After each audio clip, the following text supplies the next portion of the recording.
Hi, my name is Ryan Carter. I'm a science teacher at the Scholars Academy in Conway, South Carolina, and I'm here to talk to you about my research experience for Teachers project during the summer of 2021.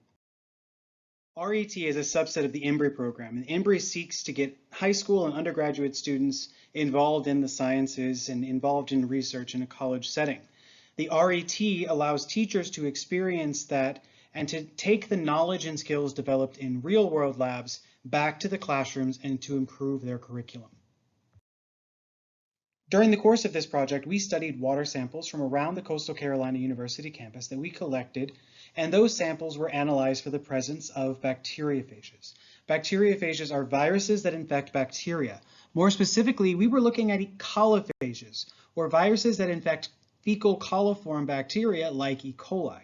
So the presence of these bacteriophages in the water could indirectly indicate the presence of possibly harmful fecal bacteria in the water sources of the campus. The main project sought to identify the bacteriophages that were present within the waters of the campus. But why do we care?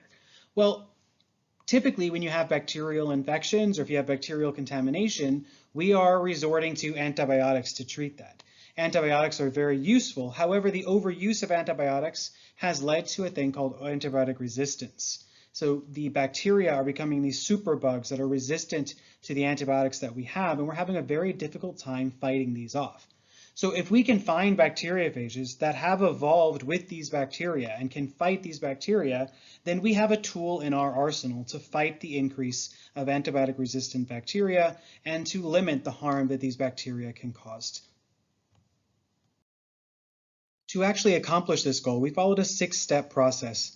The first step was to collect the water samples from various locations around the campus, and while collecting, we monitored the pH and the temperature of the water on site, and then returned the samples to the lab for processing.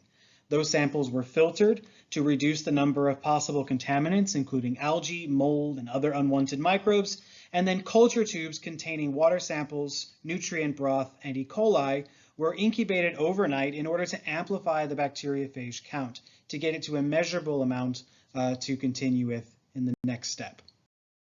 The amplified water samples were then taken to a Plaque assay process.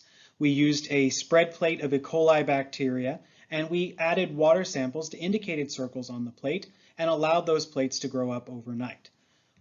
If we saw zones of lysis where the water was added, as shown in the positive plates, that told us that there was, in fact, bacteriophage present in that water sample.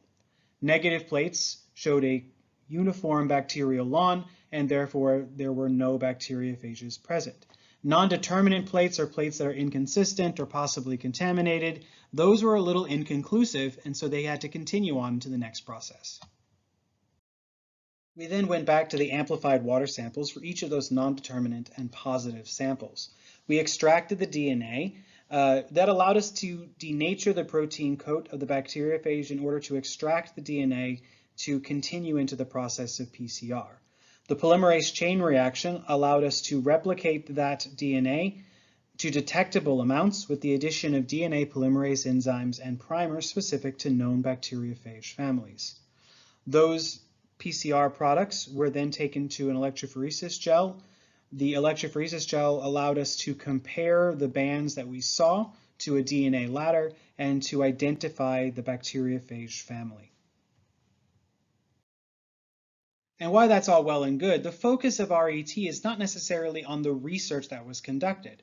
It is on the curricular connections and the curricular products that can be made to help teachers improve their classroom teaching. Upon examination of the course contents and the standards of various courses that are offered both in South Carolina and globally, I was able to make connections to the South Carolina College and Career Ready Science Standards, more specifically the science and engineering practices. All high school students are expected to perform experiments, plan experiments, analyze data, and you could easily take this type of project back to any of the high school classes, say life sciences or earth and space sciences, and drastically improve students' content understanding. In addition, the more obvious connections for this lab is the AP Biology and the AP Environmental Science standards. In AP Biology, there are 4 content standards and 14 science practices that could be used to specifically connect this activity to course content. The AP Environmental Standards had 6 indicators in the content area, as well as 16 science practices. Because environmental bacteriophages focuses on a lot of environmental connections, the environmental science connection is even stronger than that of AP Biology. But the AP Biology and the AP Environmental Standards are taught all over the planet. Hundreds of schools in dozens of countries offer these courses, and so this lab could be very useful for a variety of teachers in a variety of countries around the world. Once the actual curricular connections were made, my goal was to create a curricular product that could be useful to teachers. So I decided to create a protocol book, both for students and teachers, that walked them through the actual experiment, including maps and guides and photographs showing them the actual process of what was done. This would not be designed to be a student-facing document, but a teacher-facing document in the aid of teacher training and teacher development.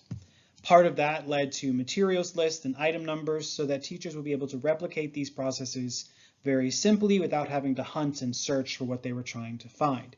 And then the last major section was a complete student protocol book that walks students step by step through what they needed to do to complete each step of the process. In addition, photographs of what to do and what not to do and troubleshooting was provided to create a truly useful document. Now, the goal of this document is not to create a cookbook lab, and these are the things you have to do to get a good lesson.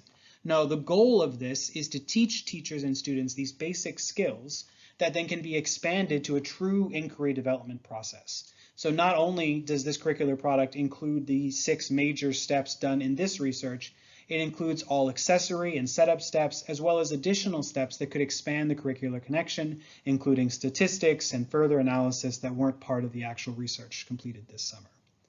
Overall, I think this could be a very useful tool for a wide variety of classrooms, and I hope this presentation was informative. Have a great day.